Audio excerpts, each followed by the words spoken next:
In just 9 minutes, discover 10 explosive takeaways from Tucker Carlson's talk with Glenn Greenwald. From proof of Biden's team faking his health to Epstein's intelligence ties, media lies, Mossad whispers, and the downfall of public trust. Takeaway 1. How Jake Tapper covered up Biden's decline. Glenn Greenwald explains that Jake Tapper and others at CNN knew for years that Joe Biden was mentally declining, but chose to protect him instead of report the truth. They dismissed any concerns as attacks on people with speech disorders, with Tapper even accusing critics of bullying kids who stutter. Greenwald recalls how Tapper told Laura Trump she was harming children by saying Biden couldn't finish sentences. Yet now Tapper acts like he just uncovered a scandal. Greenwald says this isn't a mistake, it's a calculated media fraud, and Tapper is now trying to rewrite history to save his reputation. Greenwald says Jake Tapper always serving the Democratic Party in these ways, and calls it the most damaging media lie because it insulted the intelligence of everyday people who could clearly see Biden wasn't well. For example, when Dean Phillips brought up Biden's age on Tapper's show, Tapper didn't interview him fairly. He said, "Do you know your Democratic colleagues despise you?" Making it clear he was punishing anyone who spoke out. Now let's move to the next takeaway. Takeaway 2. The media's false moral high ground. Greenwald explains that legacy media, especially CNN, not only lied about Biden's mental state, but did it while pretending to be morally superior. He says they didn't just disagree, they accused others of being evil. They didn't say, "We think Biden is fine." They said, "You're attacking disabled children." According to Greenwald, this form of moral blackmail is worse than dishonesty. It's a way to silence truth by painting critics as monsters. For example, after Biden's terrible debate performances in 2019, many Democrats like Julian Castro and Cory Booker raised concerns. But the moment Bernie Sanders was the only serious candidate left, the media flipped the story, accusing anyone raising the issue of being sexist or from MAGA. Now let's move to the next takeaway. Takeaway 3. The Biden deception ran deep and long. Tucker Carlson and Glenn Greenwald discuss how the cover-up of Biden's health issues goes back to 2018. Many Democratic insiders, including Valerie Biden and even makeup artists on the campaign, knew he had dementia. Greenwald says everybody knew it wasn't just right-wing Twitter. But because COVID allowed Biden to stay hidden in his basement, he avoided scrutiny.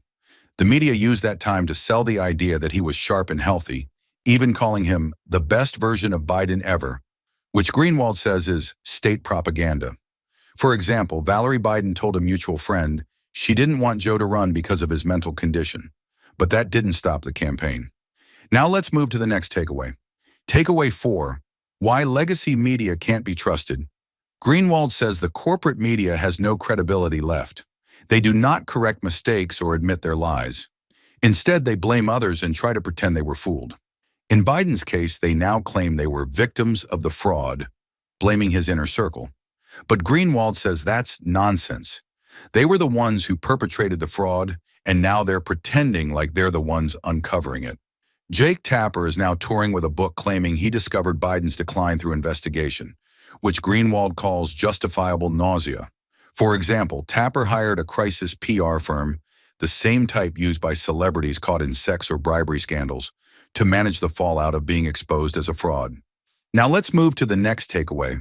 Takeaway 5. Epstein's links to intelligence are ignored. Glenn Greenwald finds it suspicious that after years of demanding the Epstein files be released, many in the Trump camp, including Dan Bongino and Kash Patel, have done nothing now that they are back in power. Greenwald says the main question is not whether Epstein had sex with minors. We already know that. The real question is, who did he traffic those minors to? And was he working for any intelligence agency? Greenwald says the silence is damning. For example, Pam Bondi now claims there are thousands of Epstein sex tapes they are reviewing. But Greenwald says that's a distraction. The point is not more proof Epstein was a predator. The point is finding out who protected and used him. We're halfway through the video. Thanks for sticking with us. If you're enjoying it, hit the thumbs up and share it in your WhatsApp groups. If you'd like to support us, please tap the thanks button below. It helps us keep making great content. Drop a comment and don't forget to hit subscribe for more. Now let's continue with the video. Takeaway 6. Epstein may have been Mossad-connected. Greenwald raises the possibility that Epstein was working with Israeli intelligence. He explains that Israel is the #1 recipient of raw NSA data from the United States, more than even our Five Eyes allies. Yet the same documents rank Israel as one of the biggest intelligence threats to the U.S. Greenwald points out that Ghislaine Maxwell's father, Robert Maxwell, was known to work with Mossad and got a state funeral in Israel. Greenwald asks why nobody is investigating if Epstein was part of a blackmail operation. For example, Epstein's primary benefactor, billionaire Les Wexner, is deeply tied to Israeli causes and gave Epstein what appears to be unlimited financial support. Greenwald says, maybe it wasn't Israel, maybe it was Qatar or Indonesia. But then he laughs, noting that only one country passes weekly resolutions in Congress and expels students for criticism: Israel. Now let's move to the next takeaway. Takeaway 7, why we still don't have the Epstein files. Greenwald questions why, after all the promises, the public still hasn't seen the unreleased Epstein documents. He notes that Trump allies once claimed they would bring transparency, but now that they have access, they are quiet. The only excuse given is that reviewing thousands of tapes takes time. But Greenwald says it wouldn't take that long to confirm whether Epstein was linked to intelligence agencies. For example, former U.S. Attorney Alex Acosta once said he was told to go easy on Epstein because he's intelligence. That alone should demand full disclosure. Yet nobody in the current administration is pressing the issue. Now let's move to the next takeaway. Takeaway 8, DNC email hack may not be Russia. Tucker Carlson and Glenn Greenwald both say the official story of the 2016 DNC email leak is shaky. Carlson brings up Julian Assange, who hinted that the source might have been Seth Rich, a DNC staffer who was mysteriously murdered. Greenwald doesn't confirm it, but says it's very strange that the FBI took over that case right away.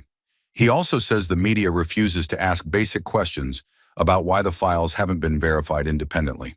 For example, Greenwald says that when someone leaks documents, you don't always know if they are the original source. But Assange's strong hints suggest there was more to the story than Russian hackers, and the media just branded any other theory as conspiracy. Now let's move to the next takeaway. Takeaway 9, Trump's threat to the power system. Greenwald explains that Trump's real sin wasn't being rude or loud. It was that he questioned the foundations of post-war U.S. policy. Trump spoke against the Iraq War, questioned NATO, and rejected free trade deals that benefited corporations but hurt American workers. Greenwald says that made him an enemy of both parties because the permanent power factions in Washington rely on those policies continuing, no matter who is elected. For example, Trump once said NATO should be reconsidered because the Soviet Union no longer exists. Carlson says that one comment totally changed how he viewed foreign policy, calling it a moment of awakening. Now let's move to the last takeaway. Takeaway 10. Americans are losing faith in everything. Glenn Greenwald says Americans are not becoming conspiracy theorists for no reason. He says after being lied to about Iraq, financial bailouts, COVID, Russiagate, and Biden's health, people have a rational reason to doubt everything.